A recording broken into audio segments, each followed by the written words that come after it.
A high-powered 77-man campaign committee headed by Kebbi State Governor Atiku Bagudu has been drafted by the APC to strategize and wrest power from the PDP in Ekiti State in the build-up to the governorship election. The committee has some serving and former senators as members, including the former deputy national chairman and one of the aspirants that lost the governorship primaries, Mr. Shegoni, is expected to lead other aspirants during the campaign. Reacting, the Ekiti State Governor, Mr. Ayodele Fayose, has taken a swipe at the APC. The governor on Thursday said that the party will be roundly defeated despite their army of occupation. He further criticized the APC for setting up a committee for the state's election rather than paying attention to the nation's economic recovery, herdsmen killings and hunger, including more. Does this mark the end of the reign of the Ekiti strongman who has said times and again that even in his sleep, he will win the APC in any election? Data feeds are coming through in one place simultaneously on all our social media platforms, channelstv.com and on youtube.com/channels where you can follow us right now on m.channelstv.com and on Facebook as well. We've got all our platforms on social media covered. Be part of the show. Tweet at Gimba Umar CTV. Use the hashtag State of the Nation to air your thoughts on the subject. The Mace of the Gombe State House of Assembly has been stolen during the session to remove the majority leader.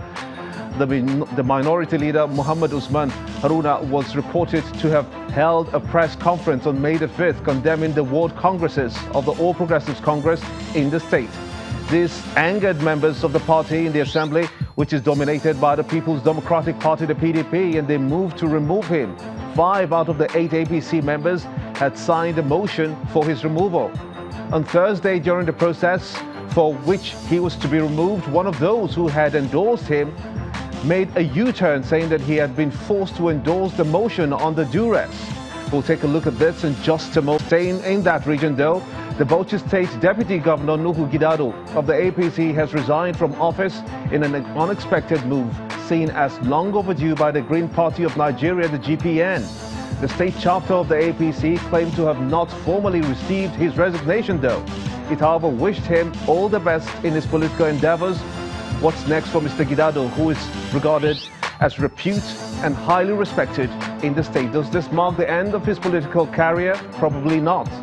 Now, the former governor of Kaduna State, Ramalan Yaro, was on Friday released by the Economic and Financial Crimes Commission, the EFCC, after over 4 hours of questioning. The former governor was at the Kaduna EFCC office early on Friday morning for more interrogation on the role which he played in the disbursement of 750 million naira PDP campaign funds before the 2015 general elections. More revelations are still coming through. He's been interrogated by the anti-graft agency alongside the former Kaduna State PDP chairman Haruna Gaya and former secretary to the state government Hamza Ishaq. It's prime time here in Lagos, and this is State of the Nation.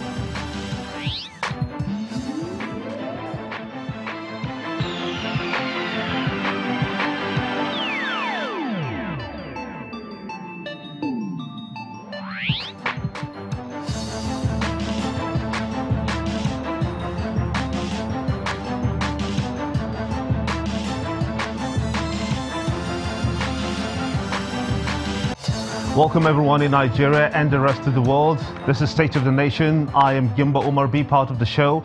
Just tweeted Gimba Umar CTV and use the hashtag State of the Nation.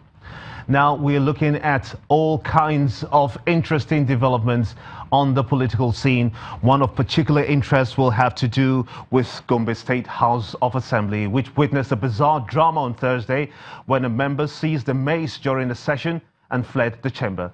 The majority leader of the Gombe State House of Assembly, Fabulous Amos, who represents Shangom constituency, has disclosed that 4 members of the House have been suspended for 4 legislative days for being an accomplice to the mace theft. According to Mr. Amos, APC members prayed to the House to change their principal officers, but only 4 out of the members signed the notice for impeachment of the minority leader Ahmed Haruna of Gombe North constituency. Let's analyze this further for a better understanding of what this means for the state and democracy on a broader scale.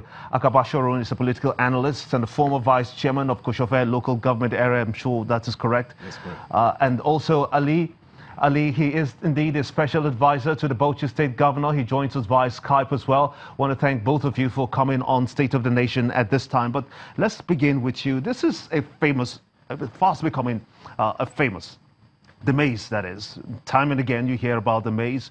What is it in the Mace that must warrant that it must be in place before any legislative proceedings can be reached? Well, the issue of the Mace as the symbol of authority, and of course, because of the, in addition to the importance, there's a sergeant at arms that is meant to guard his security. But it's unfortunate that the work being cut out for such sergeant of arms nowadays is as if he needs a platoon of armed guards to really guard our Maces today in our House of Assemblies and the National Assembly as well. It's unfortunate because if we are calling honorable members and they are to behave honorably, you now become, you'll be surprised to find honorable men behaving in this manner to resolve issues. However, don't be surprised that this is we are seeing a symptom of the rot in the system in which people are being churned out to represent us.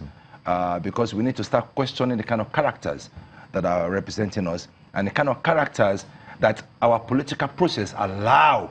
Because what happens is they become loyal to the bidding of certain individuals, whether godfathers or governors within the states, and they are there to do their work. Because if you are there on the bidding of the populace, on the bidding of the electorate, you would never associate yourself with theft. We never associate yourself with such deplorable, dishonorable behavior in which you would have to see that as an option. Yeah, because one wonders that these 4 accomplices have been suspended in the House, and this stems from the outcome of the APC ward, local and state congresses, which we saw in the past weekends that we went through, your party went through. One wonders how these grievances creep into a legislative arm of a state government when clearly there is a mechanism to check in the excesses or misgivings that people feel who went through this process. Why is it that way? Well, you see, I said earlier, I alluded to the fact that you find players who have put in, whether they're surrogate or they're good old boys in the system, and because you will never find a professional. You will never find, I'm sure the person who is alleged is not a doctor, is not a professional. You will never find a professional behaving in this manner because you know what it means to represent. And you know through representation that there are many, many avenues to resolve whatever disputes. You do not have to come to violence. And this is very, very relevant because we see it now in all sphere of our political interactions. It has become the norm. It has become part of the process that by any which means that you gain control. And this has to stop. And one of the ways in which it can stop is we have to churn out responsible, honorable people to represent us and find ways to resolve their grievances without resorting to violence. Now, what has happened there, obviously, is a continuation of political play, political dominance. And that is what has happened. It has played into the assembly. And because there's no need for that. They're almost on their way out. I mean, obviously,